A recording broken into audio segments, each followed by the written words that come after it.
Brought to you by TechnoSpark 20 series smartphones.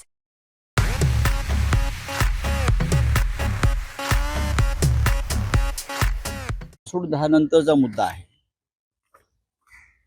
म्हणजे हे कोट्यावधी रुपयांचा हा खर्चाचा सरळ अर्थ हा कोट्यावधी रुपये खर्च झालेले आहे या फाउंडेशन तर्फे. हे जे बाळराजे आहेत सरकारचे, हे सरकारचे बाळराजे आहेत.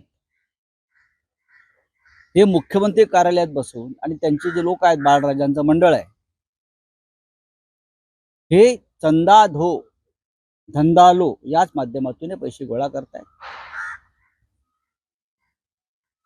नितीन सातपुते वकील यांनी धर्मादाय आयुक्तांकडे माहिती मागितली आहे की यांची बॅलन्स शीट, यांना कोणी देणग्या दिल्यात त्यांची माहिती आम्हाला माहितीच्या अधिकारात द्या आणि यांची चौकशी करा. पण गेल्या 1.5 महिन्यापासून ते पाठपुरावा करतायत. धर्मादाय आयुक्त प्रचंड दबावाखाली आहेत. ही सामान्य माहिती आहे, एक सामान्य नागरिक मागतोय महाराष्ट्राचा, देशाचा, तो का दिला जात नाही? माझ्या माहितीप्रमाणे या श्रीकांत शिंदे फाउंडेशनच्या खात्यामध्ये गेल्या काही वर्षात फक्त 40 ते 50 लाखाची उलाढाल झालेली आहे.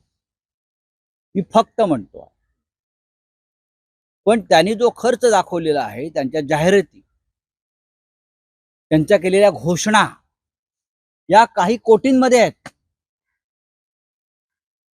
या काही कोटींमध्ये आहेत. इथे 1.5 कोटी, तिथे 2 कोटी, तिथे 70 लाख, त्यानंतर 550-600 कोकणात एसट्या सोडलेल्या आहेत.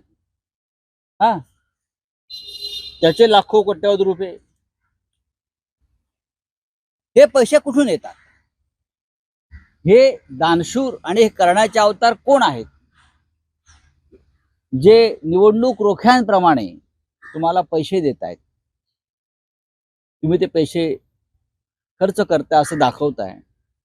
मुळात त्याचा हिशोब आणि त्याचा व्यवहार, त्याची माहिती धर्मादाय आयुक्ताकडे नाही. याचा अर्थ स्पष्ट आहे. मुख्यमंत्री कार्यालयात बसून आपण बिल्डर्स, ठेकेदार ज्यांना तुम्ही कंत्राट देताय, उदाहरणार्थ 8,000 कोटीचा ॲम्ब्युलन्सचं कंत्राट दिलाय. कोणाला दिलाय? बाळराजांचे ते फार जवळचे आहेत. 8,000 कोटी कंत्राट आहे. साधारण 3,000 कोटीचं काम, 3,000 कोटीचं दिलं, 8,000 कोटी. बरोबर ना? अशी अनेक नावं आमच्याकडे आहेत. ही सुमित नावाची कंपनी. आणि मग ह्या माध्यमातून पैसे फाउंडेशनच्या माध्यमातून वळवायचे, रोखीत, चेकमध्ये नाही. चेकमध्ये 40 ते 50 लाखाची उलाढाल आहे. आणि मग हा पैसा कुठे वापरला जातोय? हा पैसा राजकारणात वापरला जातोय. हा पैसा गद्दार आमदार खासदारांना आपल्याकडे वळवण्यात वापरला जातोय. आणि हा पैसा उद्याच्या निवडणुकीत वापरला जाणार.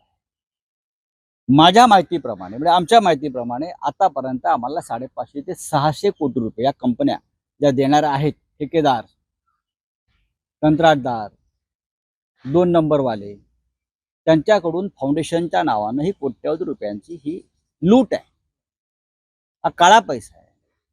आणि अशा प्रकारे काळा पैसा गोळा करून खर्च करणं हे PMLA ऍक्ट, म्हणजे ईडीचा जो कायदा आहे, PMLA ऍक्ट, मनी लॉन्ड्रिंग, त्याच्याखाली गुन्हा आहे. अशाच व्यवहारामध्ये अनेक लोक तुरुंगात गेले आहेत. 10 लाखासाठी, 50 लाखासाठी, 1 कोटीसाठी. मी म्हणतोय 500 ते 600 कोटीचा हा आत्ताची उलाढाल आहे. आणि स्पष्ट दिसतंय. तुम्ही जाहिराती दिलेल्या आहेत. आम्ही 70 लाख खर्च केले, आम्ही 50 लाख खर्च केले, आम्ही अमुक केलंय, आम्ही तमुक केलंय. हा हिशोब जो आहे हा कोट्यावधीचा आहे. मग हे पैसे आले कुठून? तुमच्या या फाउंडेशनवरती नक्की कोण काम करताय? तुमच्या कुटुंबातले लोक काम करतायत की तुम्ही इतर काही लोक त्यात बसवलेले आहेत पैसे गोळा करण्यासाठी? आपण कोट्यावधी रुपये खर्च करून मनोरंजनाचे कार्यक्रम करता. करताना कोट्यावधी रुपये. हा फेस्टिवल, तो फेस्टिवल, आणि हे जे सगळे कलाकार, वादक, त्यांचा खर्च आहे तो कोट्यावधींचा आहे. यातले अनेक कलाकार हे कोट्यावधी लाखो रुपये घेत असतात. त्यांना कोणत्या मार्गाने पैसे दिले तुम्ही? ते कोणी दिले? हा काळा पैसा आहे का? हा कोणाकडून लुटला? जनतेला याचा हिशोब द्यावा लागेल. हे जे मुलुंडला आमचे नागडे पोपटलाल बसलेले आहेत, ते हिशोब मागतात. ते स्वतः चार्टर्ड अकाउंटंट आहेत. माझं आव्हान आहे या नागड्या पोपटलालला सुद्धा, हा राष्ट्रहिताचा प्रश्न आहे, जनतेच्या पैशाची लूट आहे. माझं देवेंद्र फडणवीस यांना आव्हान आहे गृहमंत्री म्हणून, पाठवा ही केस ईडीकडे आणि सीबीआयकडे. आपण पारदर्शक कारभाराची भूमिका बजावताय ना आमच्या सगळ्यांच्या बाबतीत. मी प्रधानमंत्री नरेंद्र मोदी यांना सध्या पत्र लिहिलंय आणि माहिती दिली आहे. मी प्रधानमंत्री नरेंद्र मोदी यांना एक पत्र लिहून ही माहिती दिलेली आहे. मी देवेंद्र फडणवीस यांना ही माहिती पाठवलेली आहे. ईडी आणि सीबीआयकडे सविस्तर तक्रार नोंदवायचा आम्ही उद्या किंवा परवा प्रयत्न करू. बघूया किती पारदर्शक पद्धतीने आपण काम करताय. तुम्ही विरोधकांवर भ्रष्टाचाराचे आरोप करता ना, मग हा काय? हा महाराष्ट्रातला निवडणूक रोखे पद्धतीचा काहीतरी मिळवण्यासाठी काहीतरी देणं, बरं का, काहीतरी, हे सुप्रीम कोर्टाचं ही भूमिका आहे निवडणूक रोखे प्रकरणात. तुम्हाला काहीतरी मिळवायचं आहे म्हणून तुम्ही काहीतरी देऊ इच्छिता काय? यालाच आपण इंग्रजीमध्ये काय म्हणतोय? Quid pro Q. तुमच्या फाउंडेशनला तुम्हाला जे पैसे हवे आहेत ते मिळवण्यासाठी तुम्ही कोणाला तरी फेवर करताय सत्तेचा वापर करून. नाहीतर इतके कोट्यावधी, शेकडो कोटी रुपये तुम्ही कसे गोळा करू शकता? तुम्ही कोणत्या प्रकारचे फेवर केलेलं आहे? अशाच प्रकारच्या एका खटल्यात बॅरिस्टर अंतुले मुख्यमंत्री होते, त्यांना मुख्यमंत्रीपद गमवावं लागलं होतं. त्याने इंदिरा गांधी प्रतिभा प्रतिष्ठानच्या माध्यमातून पैसे जमा केले, सरकारी प्रतिष्ठान असल्याचं भासवून त्यांचं मुख्यमंत्रीपद केलं आणि हायकोर्टानं तेव्हा हेच ताशेरे मारले. तुम्ही काहीतरी मिळवण्यासाठी काहीतरी दिलेलं आहे. निवडणूक रोखे प्रकरणात सुप्रीम कोर्टाने निवडणूक रोख्यांची प्रक्रियाच रद्द केली, इलेक्ट्रल बॉन्ड रद्द केले. मग हे काय?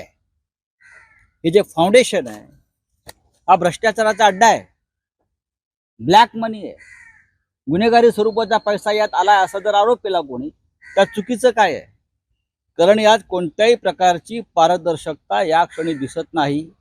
ॲडव्होकेट नितीन सातपुते वारंवार धर्मादाय आयुक्तांकडे यांच्या व्यवहाराची माहिती मागतायत आणि धर्मादाय आयुक्त त्याच्यावर साधं उत्तर देत नाहीत, फोन घेत नाहीत. जे लोक त्यांना भेटायला जातात या विषयावर त्यांना भेट नाकारतात. असं यात काय रहस्य आहे?